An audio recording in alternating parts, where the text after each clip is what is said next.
Welcome into the Speeding in the Pits podcast with your hosts, myself, Wyatt Williams, and Connor Klon Huberty. We had a wild weekend at Daytona. We got a great show for you guys today. We even got one of the guys who raced at Daytona this weekend. He's coming on the show. That's Brayton Laster. So we're going to talk to him in just a second. We're going to preview the race at Atlanta as well, talk about some of the things from this weekend, what we saw, what we liked, what we didn't like, NASCAR officiating. But anyways, we are going to get right into it. We're going to bring Brayton on now. Mr. Blaster himself, Brayton Laster. How are we doing today, sir? I am fantastic. Thank you guys for letting me come on board and get to kind of talk a little bit about Daytona. Obviously, always a pretty cool opportunity every time we get to go to Daytona, so I'm excited to talk about it. Absolutely. Well, we'll just start right off the cuff. I think the big thing we have to talk about, and I'm sure you've been asked about this a million times now, and I'm sorry that we're going to be the million and first, but you had a awesome moment last weekend where you got into the race at Daytona. It meant so much to you. It was an emotional moment, hugging teammates, crying, everything. Just kind of, what is that moment for a driver? It really depends, I think, on who you ask. Some guys, they get used to going down there and getting to compete at Daytona, but for me, this is my fourth time at Daytona, and every time you drive, they have the tunnel there to get to the infield, and every time you drive through that tunnel, you get goosebumps. My hair starts to kind of raise, off my arms, and I get chills and thinking like, hey, I get to be here at Daytona. I get to live out my dream, and every single time I've gone through that tunnel, whether it was practice or race, I have the same exact feeling as the very very first time that I went through the tunnel there. So getting to go down there and make the race for a small team, and I like to say a small organization, but we're working out of a two-car garage in Pulaski, Tennessee, in the middle of nowhere, Tennessee. One full-time ish employee who just happens to live there, and he still has to work a day job to kind of help pay for his living and whatnot. So Wayne and Nate, they're awesome, and they've been doing this for a long time, especially Wayne. He's been in NASCAR for over 40 years. Wayne the team owner, and we knew going down there was going to be kind of like playing the Packers. They're going to lose, just a matter by how much. And we were just You like kind that, Klon? of we were just kind of hoping to go down there and have some fun, practicing qualifying, and we'd be watching the race on Saturday. And so we go down there Thursday, and we knew rain was our best shot, and we knew that going in. And when it started raining, like, hey, cool, practice gets canceled, and they have a rule of practice doesn't get, they can't run practice before the scheduled start of qualifying. Then they have to set the field by owner's points. I don't know why, but it's just in the rule. It's clear as day. And we knew that going in. Like, hey, so practice gets rained out. We're more than happy, because now we needed a little bit more rain from them to push that schedule back a little bit more, and have it, push back to qualifying, and they make qualifying practice, and we know we're locked in. And we got the text that Thursday afternoon saying, hey, we're not practicing tonight. We're not practicing tomorrow morning. We're going to use qualifying, the time slot for qualifying. We're using that for practice. By rule, we're setting the field by owner's points. And they posted on social media. And I didn't have my phone on me. Well, I had my phone on me, but I wasn't like looking at my phone. I was actually helping the crew still go through tech. Like when it started raining, like obviously everything got stopped, and we were the last car to go through tech there. And feel a little buzz, on my phone. I pulled out, and my girlfriend texted me. She goes, "Hey, congrats!" And I said, "What do you mean?" She goes, "You're locked in." I said, "Okay, ha ha ha, lol." And she sends me a screenshot of a post from ARCA on X. She said, "Hey, field's locked in by owner's points." And that was that was probably the biggest emotional, like, 180 I've ever had in my career. Like I knew, hey, with some luck, we're racing on Saturday, but it wasn't, I wasn't for sure. And leading up to that too, there was a lot of talk in the garage because people knew we were locked in, and I had a lot of big teams offer me a lot of money for our spot before it had even been like officialized. They're like, hey, if this gets fully canceled, we want to buy your spot. And I got offered more money than I make in a year in my day job. Um, but I'm like, at the end of the day, I came to race. That's Hell that's yeah. that's what we came to do. And it's tough to turn down a very large sum of money. And so when we got the text were locked in, I started crying my eyes out because, like I said, that 47 cars down there, we were the only car with a non-spec motor, and because of that, we had about 100 horsepower difference when it was all said and done, and so like that hurt. A lot going into qualifying. We knew that we weren't going to be able to keep up. It would take a miracle for us to lock in the race, and something happened. Something happened. So when that happened, the tears, the hugs, the handshakes, you mentioned our crew were hugging each other. It was more than just our crew. Other crews are coming down and congratulating us, and you know other drivers are coming down and shaking my hand, and they were hugging us and crying for us and crying with us, and it was a really neat moment for us to just be locked in, and at that point the weekend was already a win no matter what happened in the race.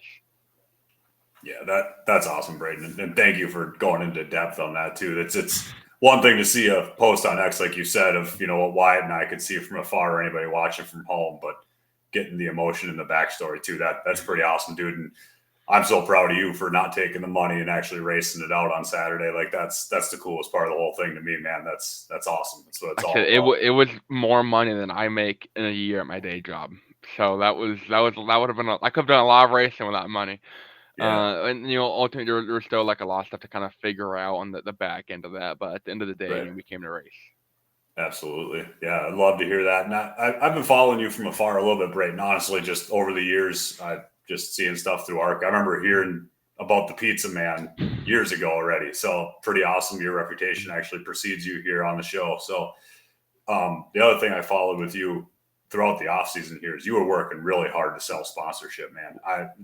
Your car, one of the more unique looking, I guess, down in Daytona this week with every little logo or ad that was included. Like, can you take us through what your off season looked like to get this car ready for Daytona? Because you seem to be a pretty busy guy. Oh, it is a very, very busy schedule in the normal life and the normal day for Brayton Laster outside of, working on stuff, which we have a guest appearance from my cat, Ellie Smelly. There you go. Everyone say hi to Ellie. Ellie Smelly.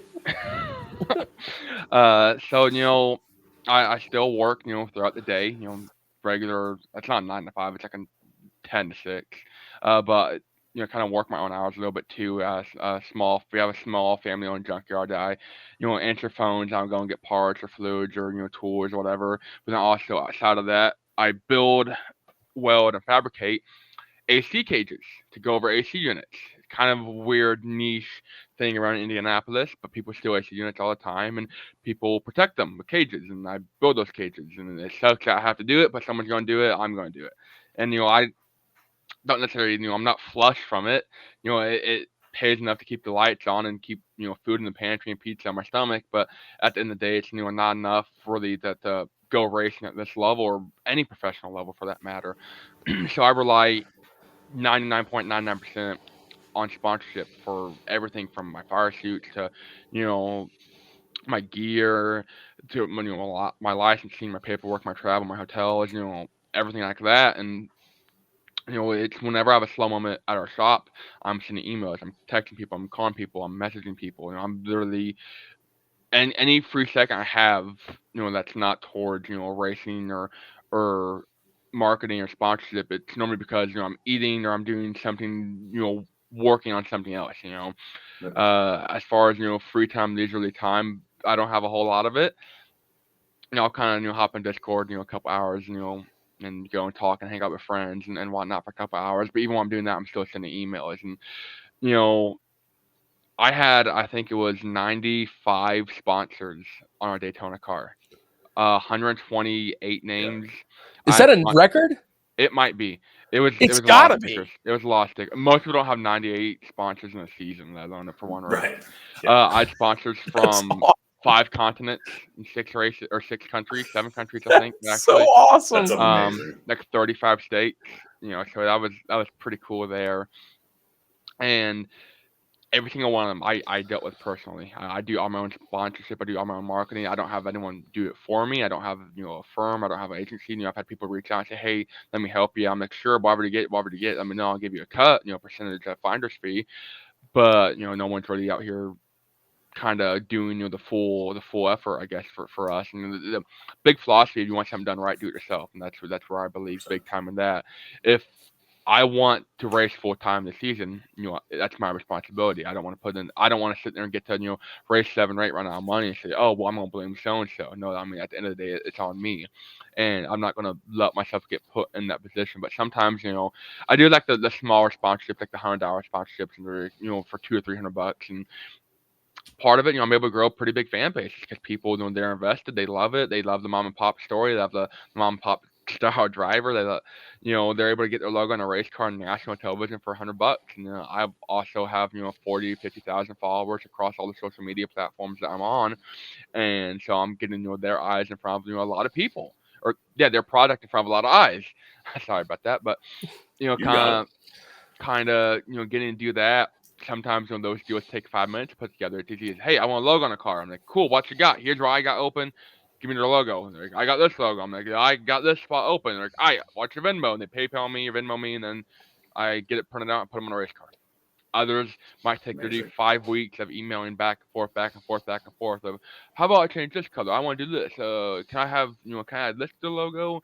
And I already probably have, 20 or 30 hours until a $100 sponsor, all said and done. I'm like, most people, it's not worth it to them. But for me, dealing with these smaller sponsorships is what gets me on the track. I would love to, have one big sponsor on the car for 20 races, not have to worry about, every nickel, dime, penny that I get. But at the end of the day, that's what it takes right now for me to be on the racetrack. And so that's why I do it. I do have some bigger sponsors, obviously, that help out quite a bit in that regard, but it's just the smaller ones that really make the difference for me.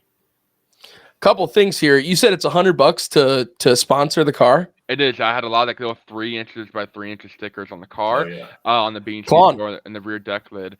So I have that, and then I do like a 6x6 for like $250, and then that's also on the rear trunk lid. Or I do like a 6x8, 6x6 on the door, both sides of the door for about $400, and that's fairly noticeable too, depending on like the logo in the background. You can kind of make that out.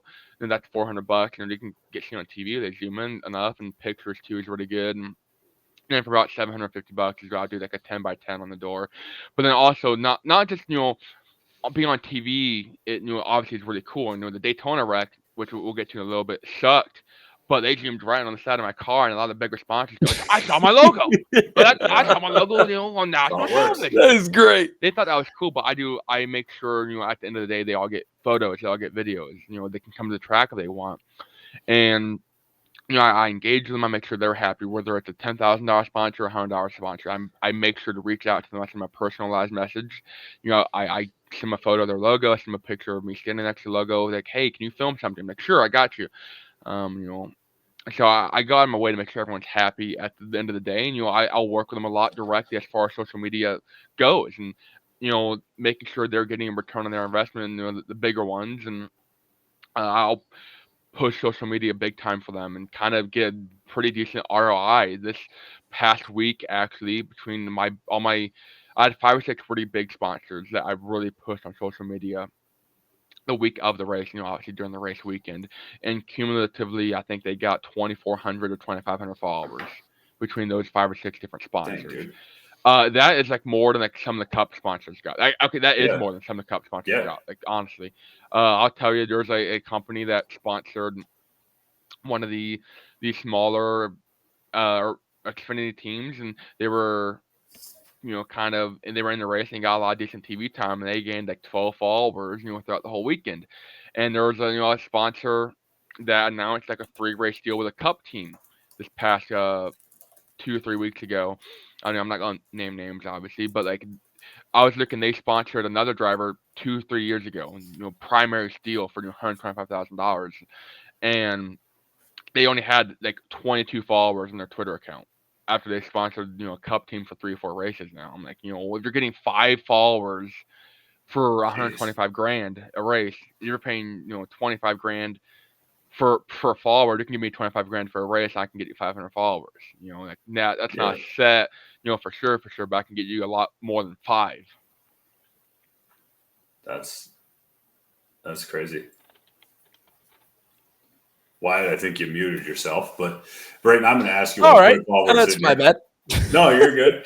Did you have one ready for Brayton? Yeah, well, here's what I was going to say before I muted myself and didn't respond there. Klon, $100 we can put the Speeding in the Pits podcast on. I think we're gonna have to talk about that.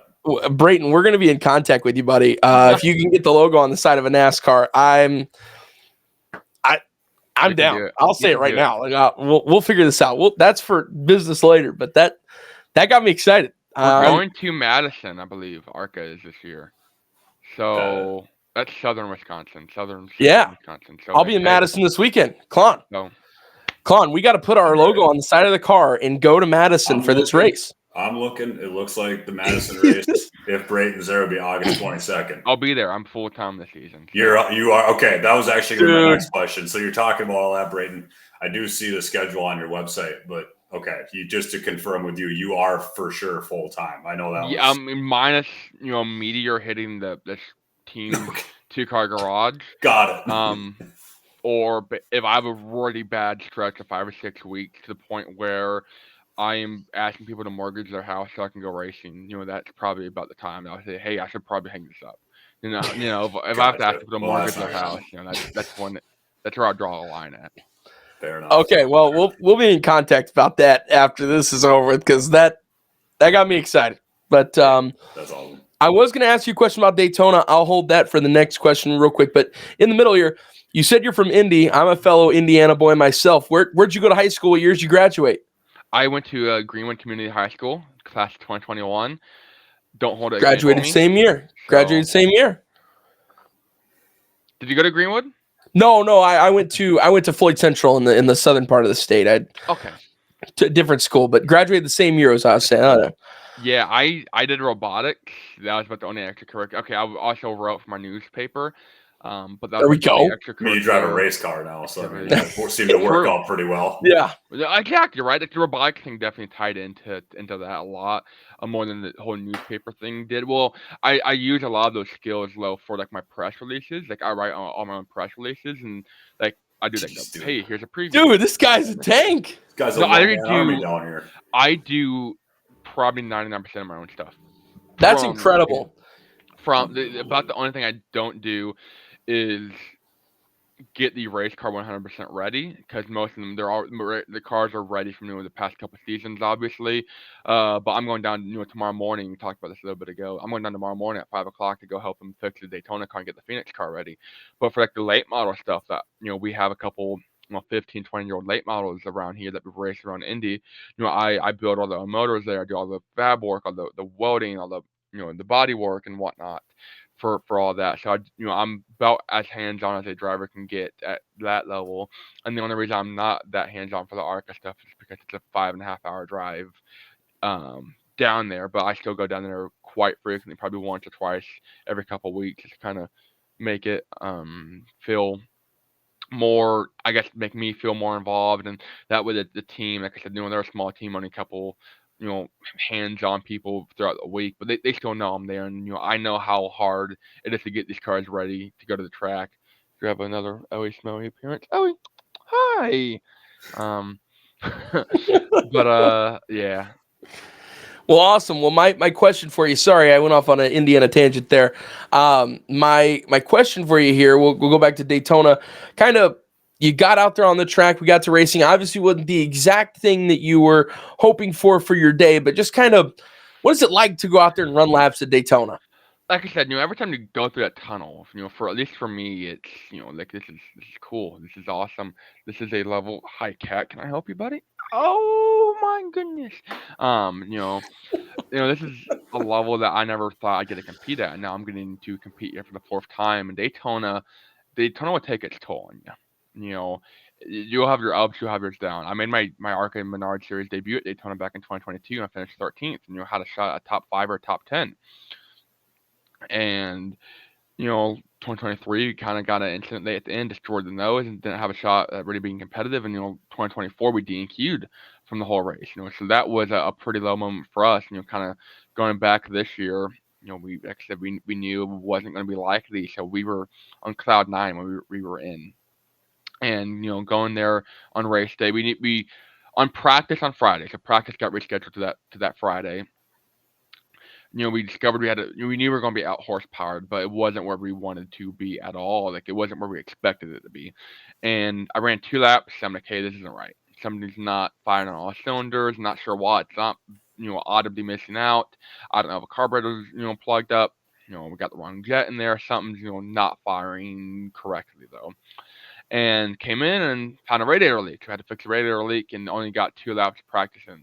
And so we kind of threw the whole kitchen sink at it and maybe, hey, is this not opening up all the way? Is this clogged? Is this, not right? And basically went through and fixed what we could, changed what we could, and we wouldn't know until the drop of the green flag. And that green flag dropped, and so did I.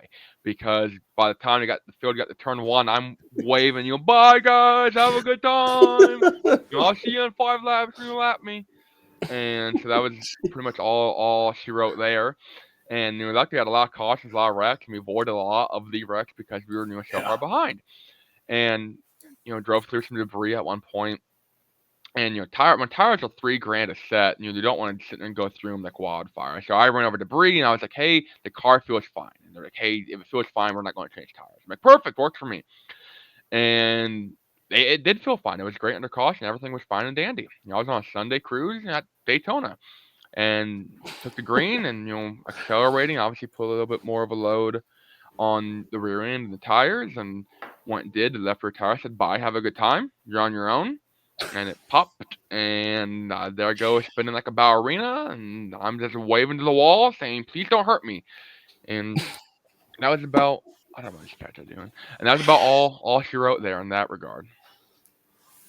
Yeah, that was it looked nasty too, and like you said, nothing you could really do under that circumstance. That's kind of out of your control. But I did just want to circle back to one more thing for you, Brayton, before we let you go. The pizza man thing, and it's something, like I said, your reputation precedes yourself. But TV does an okay job filling us in. But give everybody that's listening or watching kind of like the backstory. Where did that really come from, and what is that? Yeah, so there's a big misconception that, hey, I'm a pizza delivery guy, or like I own a pizza place. And like, when I'm 22 years old, I've never owned a pizza place. I've never owned anything in that matter.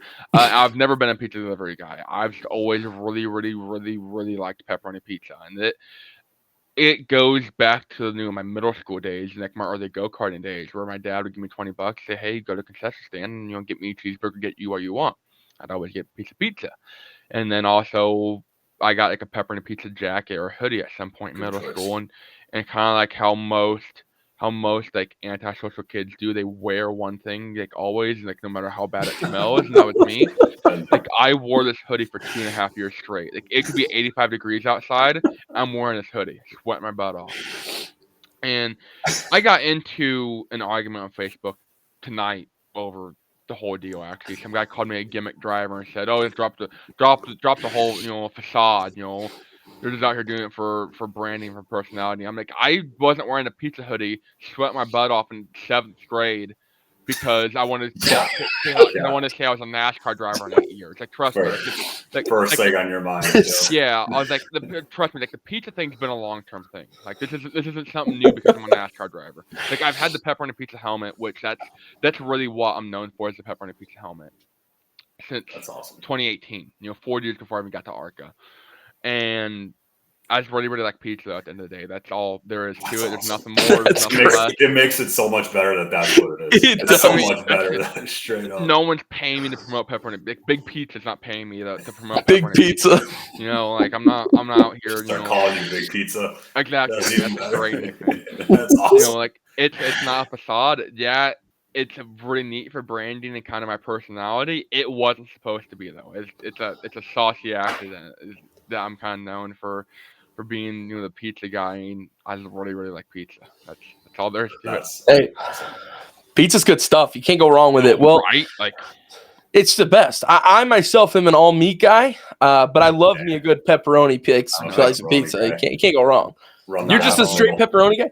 I like pepperoni and mushroom. I think pepperoni and mushrooms are really good. Like, you can see my cruise shirts. This is an example. Let's go. I have my name rail has like a pepperoni pizza slice in it. That's awesome. Like I have these are actually like small stickers I hand out. I have hero cards with pizza on them. I have the pepperoni. I actually have multiple pepperoni pizza helmets. I don't think people realize there's multiple helmets that I'll wear. Dedication. It depends on like what I'm racing to, right, like for dirt and stuff. But I just really like pepperoni pizza. Like, I'll tell you, like I got pizza stuff literally all around my house, my apartment, like the pepperoni pizza plushies and random signs. If I find like house decor that's pizza themed, I'm like, I'm getting it. Like, That's trust me, awesome. like it's more. It's not just like a random facade that I put a pepperoni pizza hat on at the racetrack and say I'm the pizza guy. No, I just really like pizza. All the way Like, in. trust He's me, I'm really in. like this is either the greatest bit that anyone's ever done in like the history of like racing, or I don't know. Because like I said, like I sweated my butt off for years in middle and high school. I had a backpack, a pepperoni pizza backpack. I had shoes, I had underwear, I had pants, I had a shirt, I had socks. I mean, I was literally like they call me the pizza kid. My Snapchat handle was the pizza kid. Like we can't even change that anymore.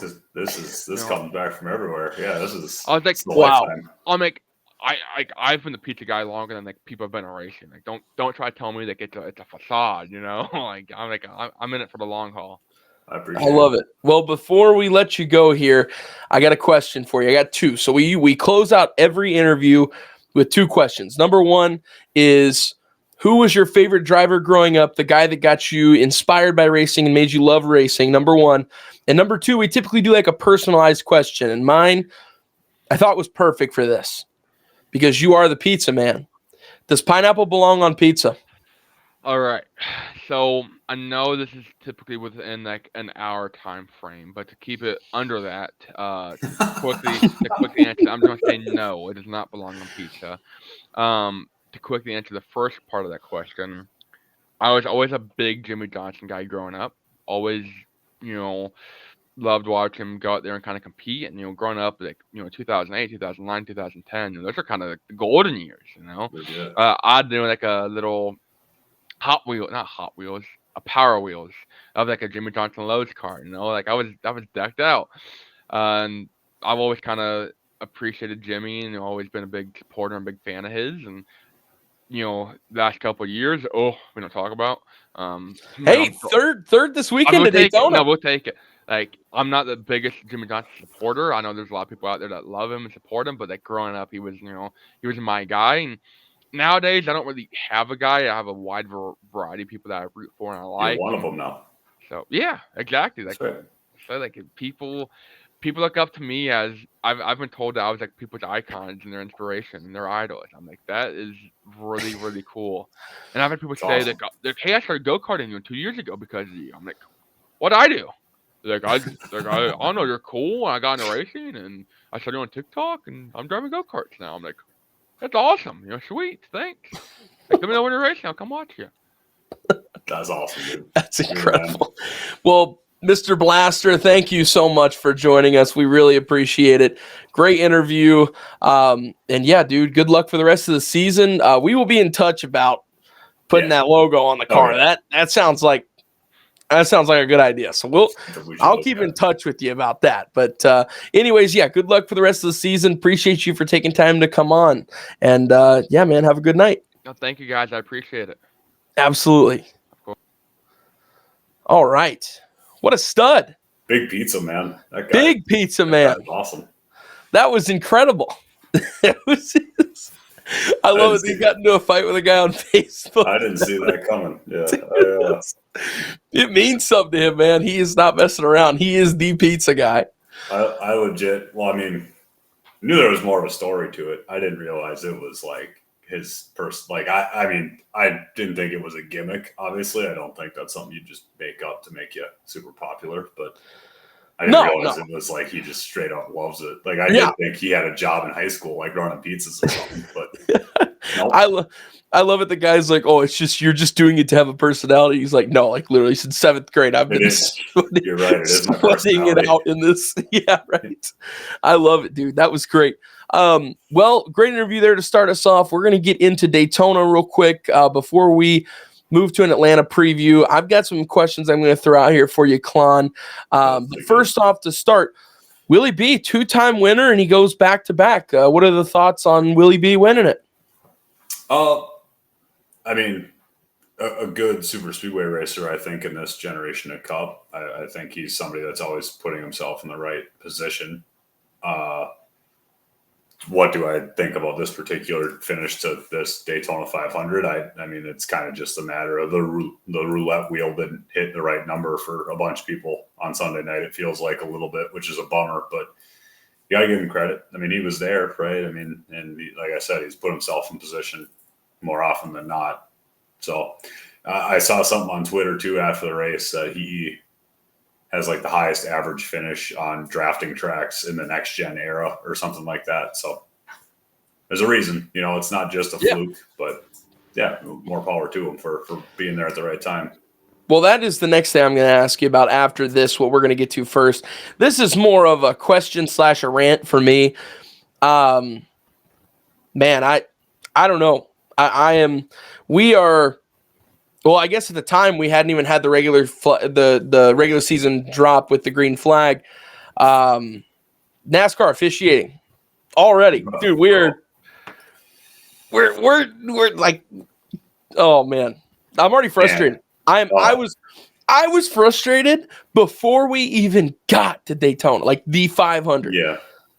Oh yeah. No, I have buddies that since we went in 22 have started like picking up racing a little bit, like just, I would say a little bit better than casual fans. They were texting me on Saturday night already. Like, what are we doing here? Like, it's pitiful. And honestly, it's a joke. It really is. Like we ended last year on a really sour note in a lot of ways. And I thought that would have the motivation coming into this year to where we wouldn't have as much tomfoolery. And then we start out the duels with throwing the yellow 200 yards before the start finish. Why? Oh my God. Why? Why would you Literally do that? no reason. What is the point? And then NASCAR goes to overcompensate for the rest of the weekend, and it's just, oh man, it makes my brain hurt. It really does. I don't know. And then Kligerman getting his win taken away, which they're appealing that with NASCAR now. Man, it was just NASCAR officiating, man. They were rough this weekend.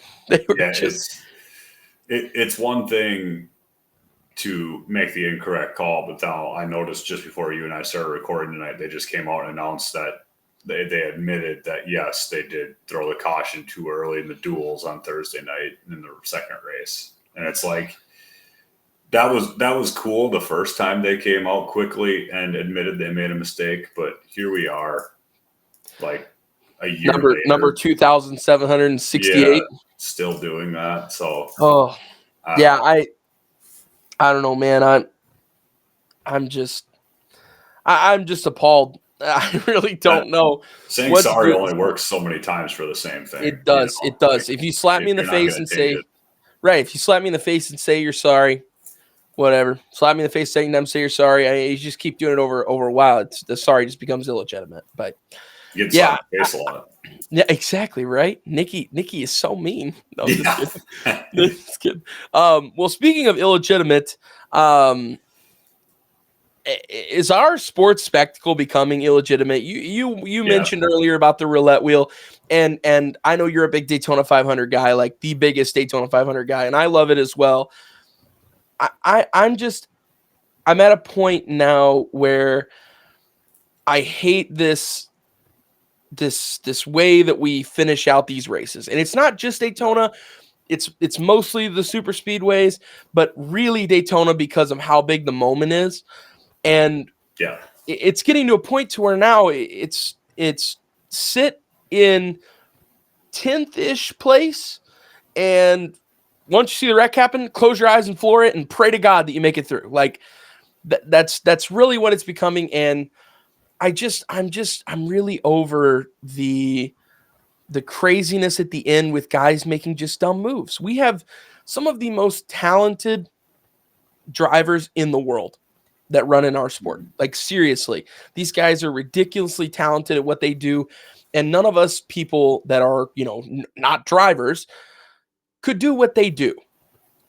But yet we come to these moments and it's like I'm driving the car. It's like a normal person is driving the car and making these decisions, not Joey Logano, not Cole Custer, it is really frustrating the direction that we're headed with this Daytona 500 thing, because I don't like it. I really don't. Right. I don't like the fact that we're making, like you said, the 500 or roulette spin.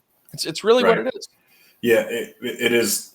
Unfortunately, like you said, biggest Daytona 500 fan probably known to man in myself. The biggest. I don't think there's a second.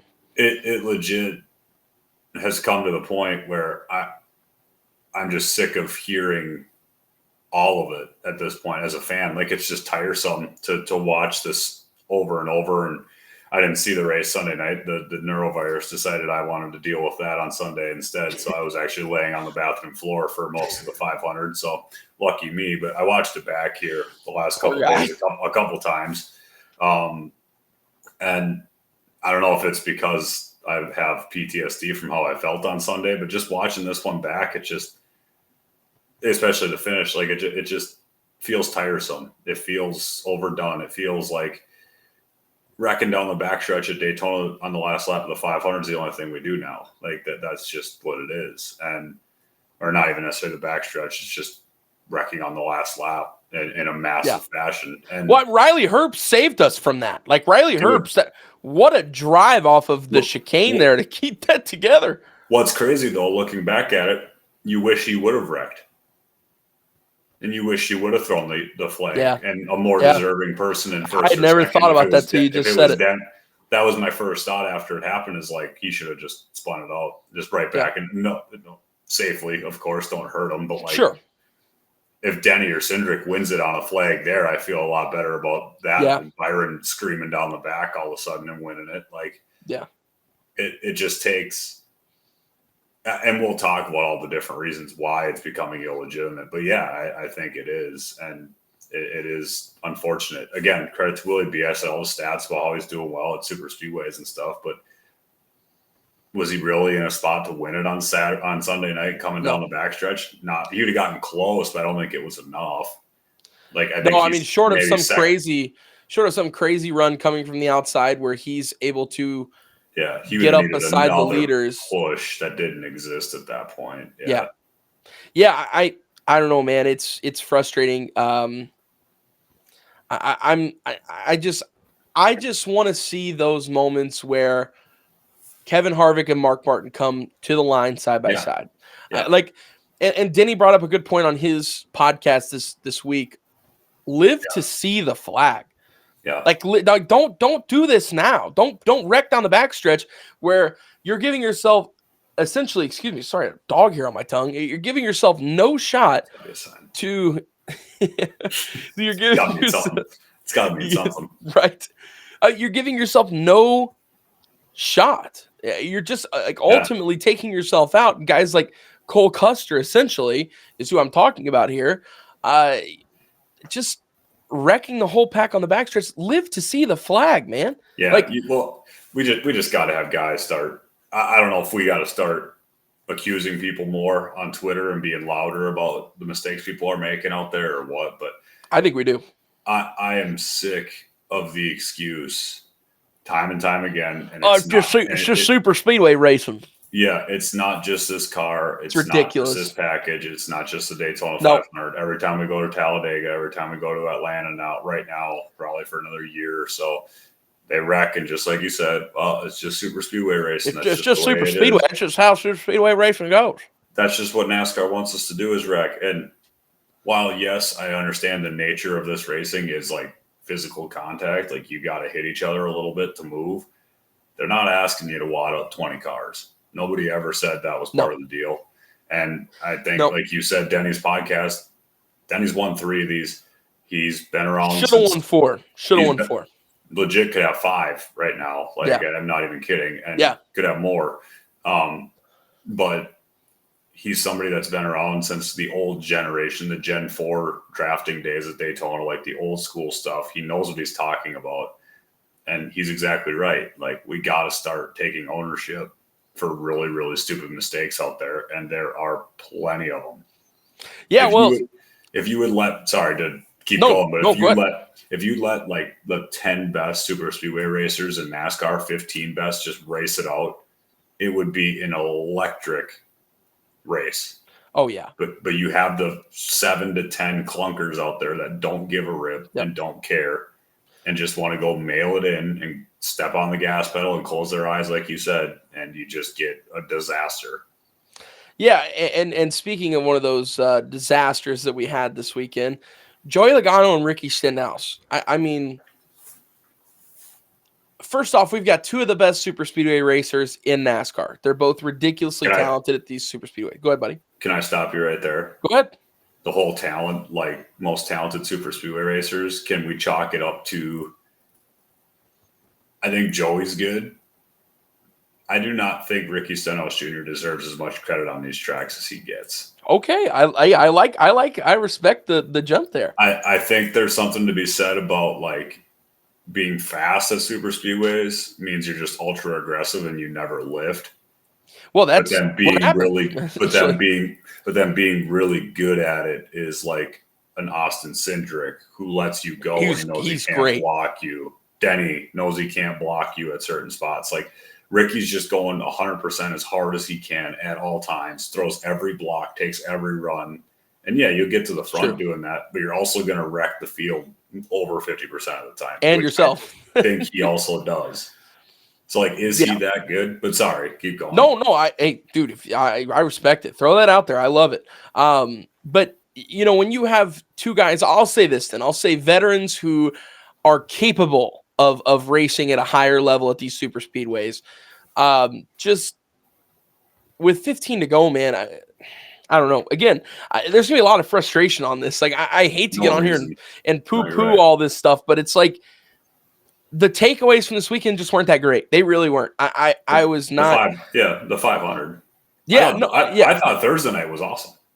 Yeah, Thursday night was great. Thursday night was great, and I thought the Xfinity race was pretty solid too. I thought that they had a really Jesse Love had a run, dude. Oh my gosh, the Xfinity series is lucky Austin Hill's car broke because that thing was over.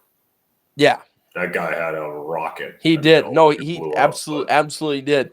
But man, I'm done. I'm so done watching these races where this stuff happens. I mean, you've got 15 to go. Like these guys are racing. Joey and Ricky are back there trading blows like two toddlers fighting over a Lego for that open hole that was not there for anybody. Right. Like just Joey shooting the gap. And granted, yes, Joey did squeeze his car in there and Ricky came down way too late, but Joey never should have been doing that. He had the fastest car all day by a mile. I mean, no reason. Raced up front all day, had the weird engine issue with the piece of plastic. They bring it in. He goes back out. He drives to the front. Well, then they have the second issue because something in the engine was missing. They come back down pit road. They fix the engine, send him back out, and he drives right back up to the front again. What with 15 to go tells you, oh my God, I have to go now. Like what about 15 to go says that? There's again, guys, live to see the flag. I mean, they were getting up to what by that point? Almost top 10, probably. 100%. Have to go back and look. Well, I mean, they wrecked Ryan Blaney and Kyle Busch, who were running top 5, top 10 at that time. So yeah, they were way up there. Probably dang near. They were inside the top 10, probably. You're exactly right, though. Like it's just at some point, yes, I do think there's things that need to change with the car to help some of this, but we got the racing. We don't have to wreck 35 cars every time we're out there. Like some of it has to fall on the shoulders of the driver, and that really does annoy me that we sit here after every super speedway race where over 30 cars wreck, and it's just what NASCAR wants. They just want wrecks. No, NASCAR is not asking you to go out there and crash. If they were, they would just put walls up in the middle of the track and be like, "All right, hit that." Like they'll tell you to crash. You know what I mean? Like it's not that difficult to comprehend that like maybe the people holding the steering wheels should take some blame for this too, because it is a culture thing, I think, genuinely since like 2018, 2019, like right around the time Austin Dillon dumped Almirola to win the 500, it just became, who cares? Just wreck them. Just wreck the hell out of them. Who cares? Like, it doesn't matter if we want 35 of us right now. Just make the move. We'll build another car on Tuesday. Absolutely, yeah. And the big thing that I wanted to present to you here with all this stuff is we saw this from Ricky. We saw this from Colcott. I don't know what we're doing on the last lap there. I don't know. I don't know what we're doing with 3 to go or whatever. Either with Christopher Bell, you could clearly see that car couldn't get pushed very hard, and he's sitting there trying to send him. The Toyotas, they got to find some way, because I do think that Cole was pushing ridiculously. Please don't get me wrong on that. But all weekend long, we saw the Toyotas just get bumped twice and gone. Boom. It happened with Riley Herbst too. I don't even know if it was necessarily like Cole was pushing too hard. It's just Cole, you can see that car is not stable. Quit hitting it. And he was trying to send Christopher to the beach, I think, off of 3. Like, just launched him out of there. I don't really understand the lot. You could see it for 2 laps. I didn't even know that happened, Wyatt. I was watching the race back on Monday, and I was like, he's gonna wreck the hell out of Christopher Bell here. And sure enough, down the backstretch, and sure enough, throw him right in the fence. And it's like, you could see that coming for, I think it was at least a lap or 2 before that. He did the exact thing. And it's like, what are you doing? Like, why is that okay? And we're just going to sit here.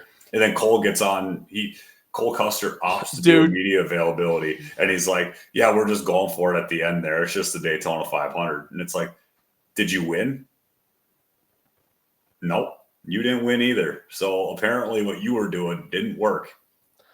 Dude, and it just drives me nuts. We sit here every year, and it's like somebody wrecked the whole field. They didn't win the 500 either. Well, of course not. The media availability and everything that Custer said after. Oh my God, dude. Oh my God. Choice. Oh my God. I don't know, man. I can't with that. It's Daytona. We're going for it again. Live to see the flag and then go for it. Like, you didn't win. You're not going for it on the at what point of the backstretch does the start finish line hit? Because I don't remember it ever being out there. It's not. Like, it's so unbelievably frustrating, Claude. Like, it is. I want to punch air. I want to punch air.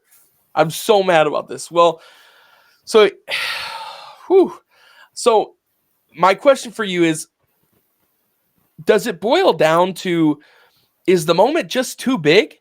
Like, is the moment just too big for Cole Custer? Is the moment just too big for Ricky Stenhouse, to where we are literally foaming at the mouth to get back to the start-finish line, running over each other, to where we're not making it back to the start-finish line? Nobody gets there but 3 cars, which just happened to be the 24-45, and hey, Jimmy Johnson finishing 3rd. I thought that was pretty cool. That's sweet. That's good for him. Good for him.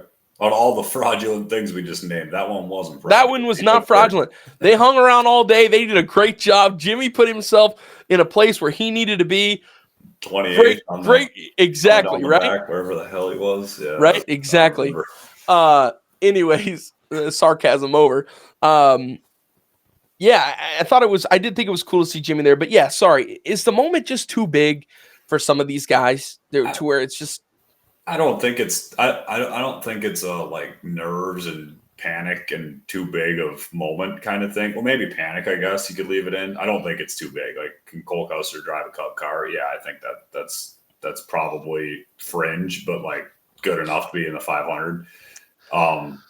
It's just that we're just going for it in the 500. But I think it more so comes down to it's a different. You have to have a different mindset in the super speedway race than you do race anything else. Like on the Cup Series, I mean, straight up, any other track they go to, Daytona and Talladega, and then Atlanta for a little bit yet, are totally different in the sense that, like you said, white flag comes out at Martinsville, you are doing everything you can to pass the guy in front of you. You're moving them, you're dive bombing anything. If it's a spot to like win, especially, you're doing it.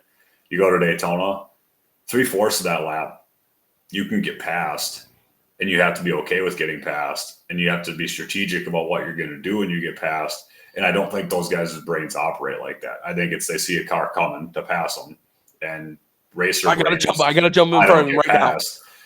Or I have a run to pass this guy.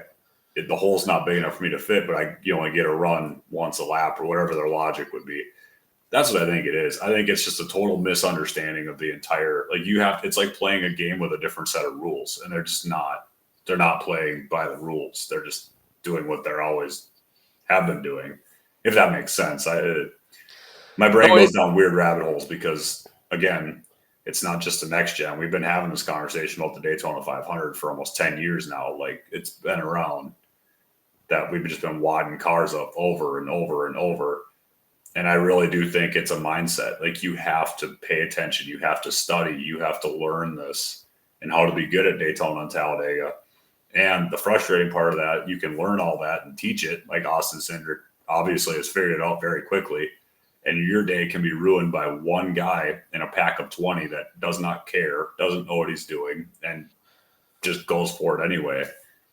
And it can mean nothing. That's what's illegitimate about it. Like Ryan Preece, who thought that he actually did leave the track. That dude was heading for the beach. Yeah, he was on his way. God, I didn't realize the car would fly. Woo! I mean, we talk about and joke about the fact that the cars are like basically airplane wings. So if any air gets underneath them, they take off. Almost. That car did a legitimate wheelie for a quarter of a mile. Like, it was just off the ground like this, just moving through the air. And then the second it got sideways, it turned up and down. First off, extremely happy that Ryan Preece is okay, that he was able to get out and everything. I'm sure that was not a fun wreck to be a part of for him. But man, I love his sense of humor, though. Afterwards, he gets on Twitter and makes his new profile pic him in an astronaut outfit. At least he's smiling because, boy. Yeah, man, we gotta do something with these cars taking off too. Like I said, I wish we could have got on here today and had a happy, man, how great was that Daytona 500 show, but that's not what we're having. It's what the hell did I just watch? That is literally what it is. Yeah. Well, and the thing about this 500 in comparison to a few of the last ones, the fuel saving thing, I told you last week, if we're talking about fuel saving next week, I'm going to lose it. Here we are. That's got to go. I don't care what you do. Copy the trucks, make the stage and Xfinity, make the stages super short so there's no sense in saving anything. Make up 25 laps and then make the rest of the race 150. I don't care what you have to do.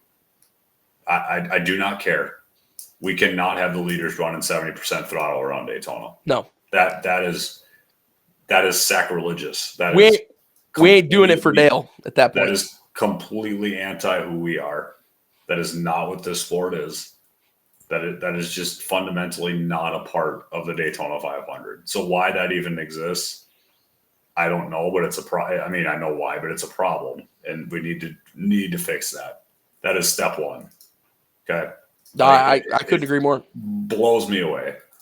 But the other thing too is just like, if there's no sense in changing, like the race itself, you could see was super choppy with, thank God NASCAR was throwing debris cautions. I don't know if they were real or not, but it broke up some of that fuel saving, made them go hard again because they were in the green, and the race just had no flow. Like, part of the fun at Daytona is green flag pit stops, but these ones, it sucks with the next gen because they're all running. I just thought about it. We didn't really have any green flag stops, hardly. No. I honestly, I don't believe it necessarily, but there's a little bit of a conspiracy theorist in my head saying like NASCAR did it on purpose so we didn't have to watch fuel saving for 40 laps of crack. Because two of them were debris cautions that broke it up. They'll let them go pit, put them in the green. You know, I'm down for that. If we got to throw a fake little caution here to get these guys going at the end, that's maybe we should make it so that this car can actually pass. That would be sweet. Yeah, we got to take some drag, some drag out of the rear there. I think these cars need to be opened up just a little bit more, a lot of it more actually, and be able to punch way too big a hole in the air. You and I could dang near bike behind these things. And probably. Like, it's ridiculous. Yeah, no, it is. It's crazy. And the fact that these cars get out of line and have like you could have the biggest momentum run of your life, and the second you get out of line, doesn't matter. You'll pass right back. 2 lanes. Yep. Yeah, that even happened during the 500. I can't remember who it was. Got like the shotgun Kyle Busch restart coming off pit road as the field was coming. They were coming off of 4, just wide open. Got into 1. I want to say they passed like 5 rows of cars, and by that it just died. And it's like, I know it's not quite the same thing getting the run in the draft and full speed and the whole deal, but it's embarrassing, man. It is really bad. Like, just make the Xfinity car the Cup car next year when we come to Daytona. Like, something. Just change it. I don't give a shit. It needs to be different. No, 100%. I totally agree. I don't know, man. Like I said, we got to find some way to where these cars can get out of line if they have some kind of a run and be able to form. Because if not, then we're just going to have what we have now, where it's 2 or 3 lines, and you just kind of slam the guy in front of you. And move. Yeah, exactly. Well, if you're Colt Custer, you just slam the guy in front of you until he Doesn't wrecks. matter. So. Yeah, that's it. You wreck 39 guys, you're gonna win the Daytona 500. You just got to be really good at it. But I don't know, man. I like we've talked, kind of bounced off it a couple times. I care too much about the Daytona 500 to sit here 2-3 days after and have that be the race and not just need it to change. It needs to be different. No, again, I know I've said this a million times. I totally agree. You're hitting the nail right on the head. Is Kyle Busch ever going to win a Daytona 500? That's the final thing about Daytona I had to bring to you here. I mean, like we just talked about, RCR builds fast Daytona cars. Those guys can fly. It's a great 8 car. It's a great 8 car. And they've been in it the last several super speedway races. I mean, Daytona at the end of the year last year, if it wasn't for Harrison Burton getting the push of a lifetime from Parker Retzlaff. God, think about that. That race finished so much better than the 500. It did. Smokes. I just totally forgot about that. It did. And we had someone who's not a full-time Cup Series driver racing in the top 5, pushing the winner. We had Harrison Burton, who is not even in NASCAR, or not, I shouldn't say NASCAR, not in the Cup Series, sorry. Put Retzlaff at the moment. 500 next year. He knows what he's doing. He really does. He really does. He does a great job down at the Xfinity side of things. But yeah, I don't know. It was tough. It was tough to watch. It was a tough weekend. But to answer the question, to answer the question. Oh yeah, that's right. Yeah, Kyle Busch can win the Daytona. Could win the Daytona 500 as long as he doesn't get caught up in the wreck on the last lap, because he's always going to be top 10. I mean, the guy wrecked twice on Sunday night and was still 5th when. Yep. What wreck was that? Was that the Logano and Stenhouse? Yep. That's one where he got shipped in the middle. And the whole DVP thing with that, like what? Can only fix it once. I did not know that was a thing, and that is an insane idea in my opinion, but all right. Well, that's their thing, right? Is they go back into the garage and they give them unlimited time. You have as much time as you need to put the car together, fix it the way you need, and then we send it out on the track. Once it goes out on the track, you're done, buddy. You better make minimum speed or you're going to the hauler for the day, pal. I don't know, man. Like, I guess I see what they're saying. Like, they don't want a car going out a couple times, not making speed and coming back in and just wasting everybody's time all day. Like, I can get in the way. I understand that, but like, maybe get a second attempt. Like, how are you even supposed to know? I guess everybody's smart enough in that garage. They're all engineers. They can figure it out, but still, man, that's a tough technicality to go home on. Like, you get to spend a quarter. Like, think about it. That when there was no DVP clock, easy for me to say, the last few years, that team would have packed up and gone home 20 laps into the race, whatever it was. They'd have been home for 4 hours. They spent 2 hours there at the track fixing the car, only to send it out there for one shot, and it didn't meet speed. And I just wasted all these people's time. Yep. Like, are we going to see teams towards the when wrecks are bad enough? Are they even going to try to fix it and take a chance on it? I doubt it. They're just going to go home. Yeah. And like, what's the point? 100%. It's wild. We gotta find something here, Klon. We gotta find some way to fix some of these issues. Oh, it'll get better. I mean, it's the racing will get better. It'll be better this weekend. It's just Daytona's not a good product right now, and it really bothers me. But oh yeah, absolutely.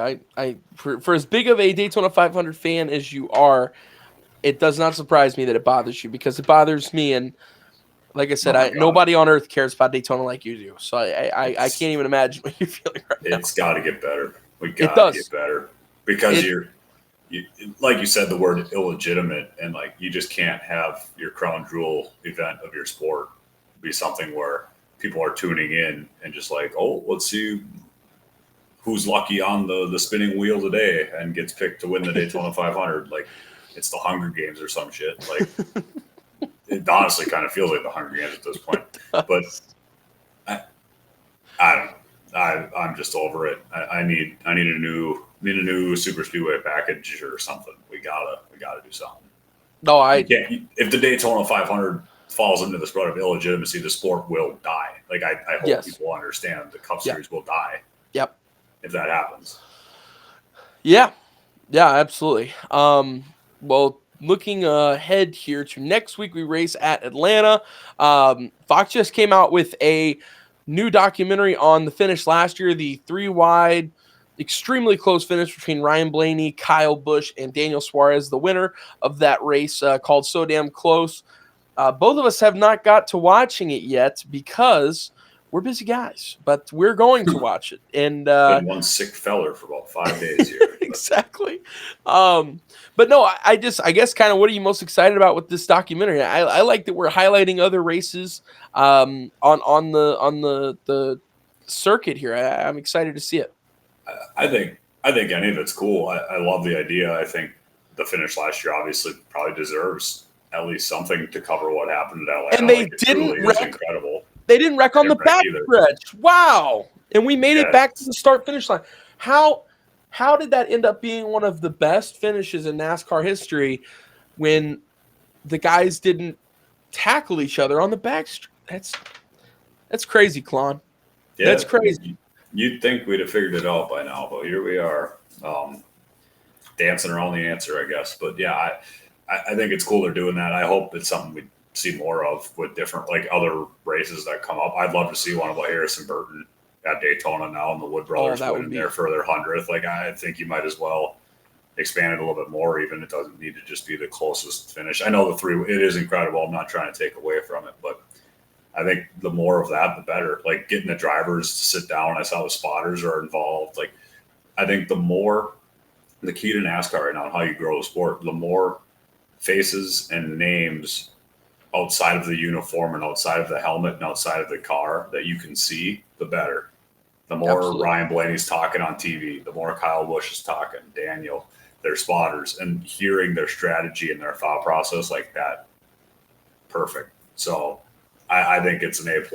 I haven't seen it yet. I hope it lives to the quality that I'm talking up here. But again, I just hope it's something they keep doing too. Like, just keep pumping out insight like this. It's super beneficial for fans.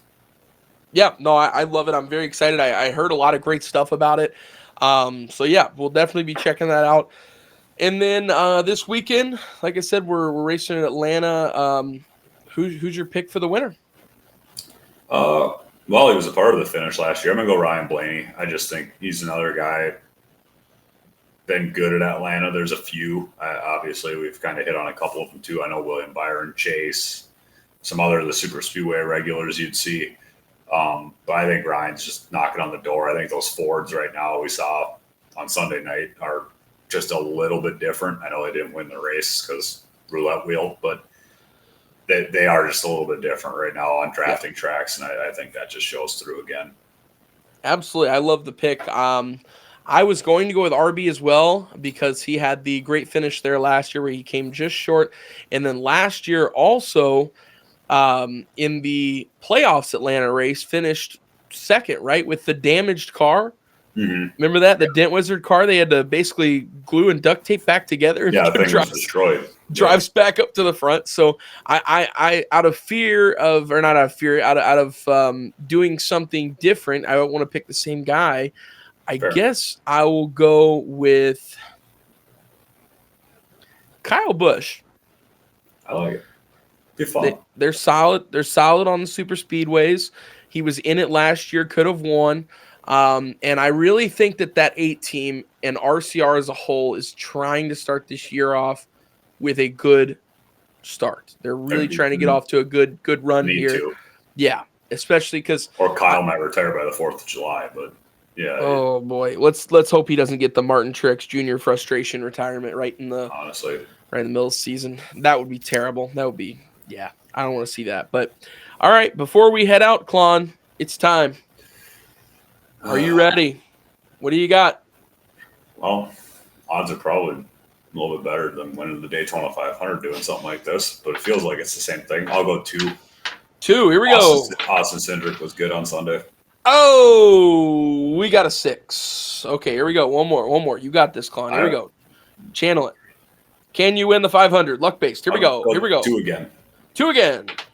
Doubling down. Oh, it's Ross Chastain's number 1. Unfortunately. I'm never going to get this damn thing. Gosh, dude. 6 options here, Klon. You got to get it. Well, and you give me 2 guesses, so if I pick the same number, in theory, it's a 1 out of 3. And or is that how that works? If I guess same number? It makes it story checks to me. Right. No, don't quote nope. that. That's wrong. That's Sorry. not right. I was never good at math.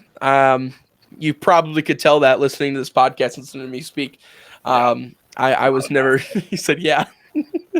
No, not just you. I'm talking about both of us. If you're listening, we're not good. I was not the brightest kid. Really enjoyed sports. I can sit and talk sports with you or your father, like all day long. That was my specialty. When I went over to my friend's house, I could sit there and talk to their dad about sports for hours. Dude, honestly, I some of my buddies, I'm closer with the Pops than I am them. We go over and shout out Brian Pirtle, man. Brian Pirtle is the guy. He was basically like an uncle to me growing up. It was my best friend, my childhood best friend's dad, or stepdad. And man, we used to go over there and I just shoot the shit with him for hours about sports. They're big Eagles fans. Their whole basement is decked out in Eagles gear. So they were happy with the Super Bowl just a couple weeks ago. I'm sure. Yeah, would think they're at least somewhat satisfied. Yeah. They were happy customers. That's for sure. So, we had a great show today, dude. Brayton Laster on. That was a great interview. He is wildly entertaining, man. He is. What a character. That was great. Awesome. That was great. We got the disappointment of the 500. Like I said, I hate calling it a disappointment because no matter what, it's still a Daytona 500, and I love it. Even if it's a bad product, it's still Daytona, so it's still, in my eyes, good. But pride and joy. we just need something a little better, and we are headed to Atlanta this upcoming weekend. Hopefully, we take a step forward. With that one, it'll be better. We will. I think we're gonna have a really solid race. But we're back. We're full swing. NASCAR season's underway. We're gonna have our first full season of the Speed in the Pits podcast this year. I am so down to put our logo on his car, Klon. Oh yeah, that's happening. Dude. Oh, yeah. That's $50 a piece. That's nothing.